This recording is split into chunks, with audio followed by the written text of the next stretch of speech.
All right, welcome back to another episode of the Extreme Lifestyle Living Podcast. Now, today, what I want to talk to you about is mindset regulation and keeping positive. So, one of the biggest underlying things that I work on with just anyone that I work on with, I hate saying clients, I just fucking can't bring it out to say it when I say work with my clients. It sounds stupid. I would like to say I'm more of a mentor in a sense, not to downplay like the fitness side of things, but mindset and performance coach. Mindset, help your mindset, and performance is performing in life.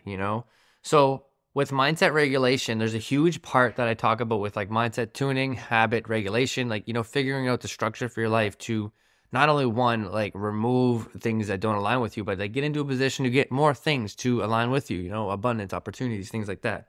Right. So the biggest thing that I work on with everyone is, your mindset habits, your tuning of it, like, so building a structure, a routine. So you have to have two forms of it, and that is a journaling routine. And journaling just means a self-expression. Well, both these are self-expressions, but you got to have some type of journaling and some types of like almost like outward expression and inward expression. And what I mean by that is like, your outward expression is when you do like things like journaling. You don't have to do journaling. I'll talk about different variations that you can do, but like things like journaling, things like creative writing, things like, voice notes. So I guess this is what we're talking about.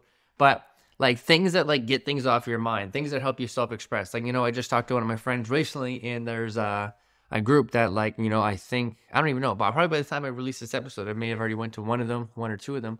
But, just like a group of guys that get together and talk about different topics of, that's a different conversation because it's, privacy. But, like just like a men's group where people talk about their problems and different things that's going on in the world, things like, just to get some commonalities.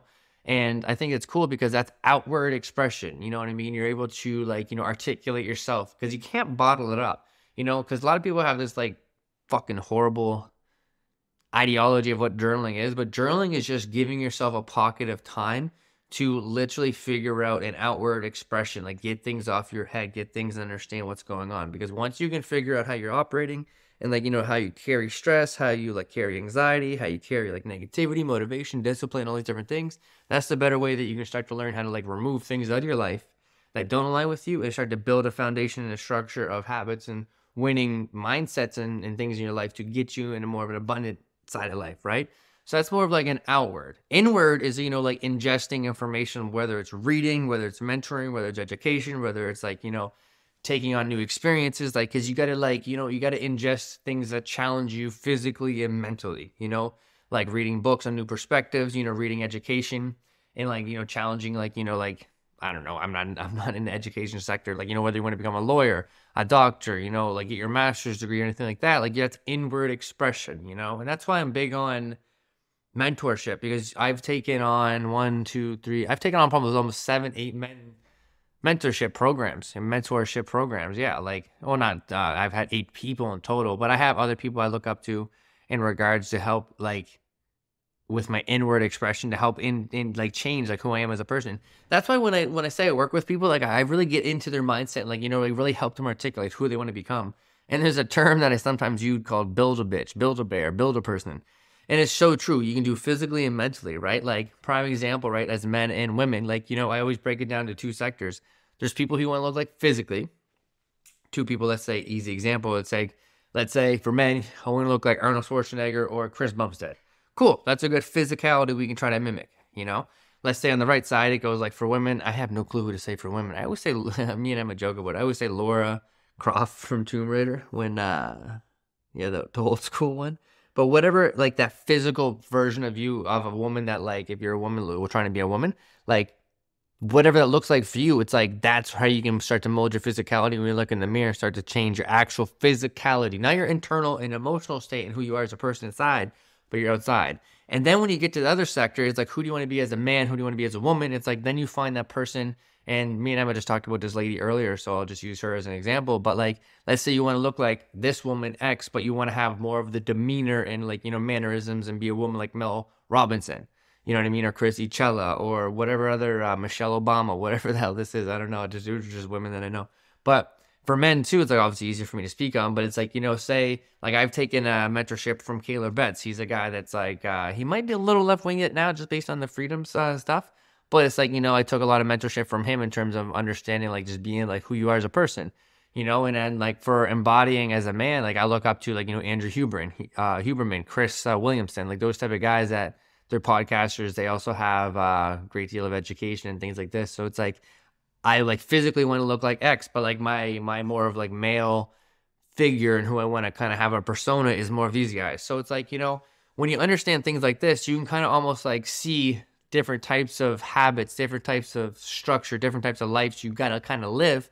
Like prime example, like as a male and I want to look like a certain guy, there's a lot of discipline that I'm going to have to do to have a certain body. Same with females as well.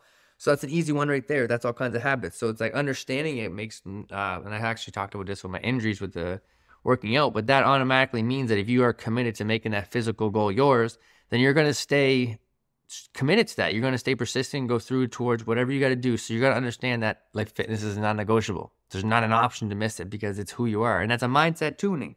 You're tuning your mindset. And then, you know, that's something that you can journal around. Because like the biggest thing was like, you know, staying committed to all of these changes is like, you know, most people don't believe in themselves. So if you journal about it, you can talk about it and literally self-express like what, like you could talk about why you don't believe you deserve it. And then you can really get into like positive affirmations and reaffirm yourself and reestablish those boundaries into your mindset of why you do believe you deserve it. And like, you know, and that's the craziest when we talk about mindset and coaching and getting into like, you know, those types of levels up is like, it's one thing to get the physical goals and lose weight and like, you know, gain muscle, but it's another thing to look in the mirror with conviction, knowing that you've created it all. Right. And it's crazy because, you know, going back to like mindset regulation and keeping positive is like, that's why it's so important to have some type of structure for your mental health or your mindset to really keep yourself in the parameters. I actually was talking to Emma today and it's funny because I live, eat, breathe on my wrist. And what I mean by that is like, you know, that people say like you have your heart on your sleeve.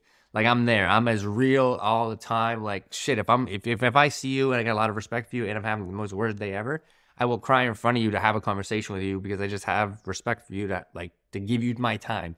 And it's like I just say that because I'm not going to deny you of my time and let my life hurt you or let my energy hurt you because what I'm struggling with, because I'm just real all the fucking time. And the reason I'm saying that is because, you know, I've been through a lot and I've taken a lot of time and energy to try to like, you know, get into understanding exactly what the fuck I'm talking about here. Mindset regulation and staying positive. And, you know, like lately, and I said to Emma, like it just straight up was honest. Like, I know I'm coming off like I'm being a little bit of an asshole. I'm like being off a little bit like more, because lately I have been a little bit more stern, a little bit more short, I kind of more reserved. But it's because I'm content as fuck in such a good way, like so content in such a good way. And it's like right now, it's like half of me is really just now tuning into myself, becoming more expressive and trying to understand 110% what is it that is giving me these emotions and is backing up. Because now I'm going to double down on it and realign even more of my life to these habits, these routines, you know? And then also what isn't serving me? What is the stuff that is starting to slowly pull me away from my contentment? Slowly get me negative, slowly take me off my path because, you know, and this is a whole other conversation, but like I've talked about it before, I struggle with validation, you know, impulse control validation. So I'm always looking for that transactional piece of validation. And if I'm content now, there is nothing. I just got to continue to show up, do my thing. I'm going to have days that are great. I'm going to have days that are bad.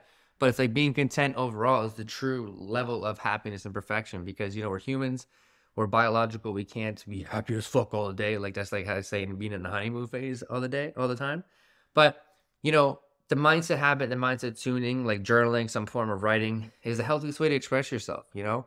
And I just think, in my opinion, like if you can't write, you really can't express yourself. And that's a lot of like, it's almost like it's cliche to say, but it's like, you know, silence is the answer. Like, oh, the silence is loud. That is exactly it here too.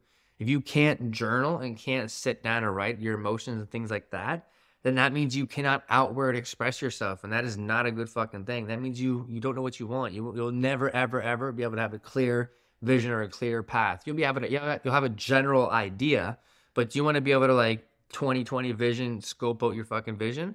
Or do you want to be able to squint your eyes and like look through a foggy glass and be like, that's where I want to go? Like, no, you don't want to do that, you know? So my biggest suggestion is if you can't do that, and usually when you can't do that, that's why you have the stigma of journaling stupid, you know, and it's not. It's one of those things. Trust me, I used to fucking, you know, I got in arguments at 5 a.m. because I'm trying to write something in my goddamn journal and nothing's coming up. I used to argue with it all the time. But that's because I lack outward expression. So what you got to do is double down on inward expression. Double down on being vulnerable ingesting information, perspectives, and viewpoints that challenge yours, or, you know, maybe get you excited to really self-express yourself, to make you want to talk about something. And eventually it'll be like pulling the string on the side of your sweater, and then all of a sudden your sweater is fucking nothing. You know, all of a sudden you're writing all kinds of shit and you won't shut up. That's why I always joke about when I get into men's mental health, I say about like crying forward and stuff, because it's like, fuck, once I started talking about crying and figuring out what I was vulnerable with, I was like, shit, I can't stop crying now, you know? But it's because I can express myself inward and outward and know exactly the positive and the beneficial avenues of it, and I know I'm committed to it. And even at this level of stage in the game, understanding that I'm always going to be a student to it, because I'm still having revelations right now. I'm still having crazy revelations, like just level ups, just understanding the simplicity of like just continuing to tune my mindset, continuing to, like, you know, try to articulate myself in every avenue more specifically to who I am and who I want to become and things like that, right? And you know, it's just you can underestimate the power of like really what you can do when you're really working on these things, right? And that's why I want to go on a long rant of mindset regulation and keeping things positive, because life doesn't have to be hard, because once you figure it out, you just remove the shit that sucks and then fucking reaffirm the things that don't suck and live your life. And that's as truly as easy as it is. And if you haven't listened to Persistence episode yet, then that's when you're going to listen to that one, because the rest of it is just being persistent and saying, I fucking deserve the peace that I want. Anyways, guys, I appreciate you. Have a blessed motherfucking week, and let's fucking go.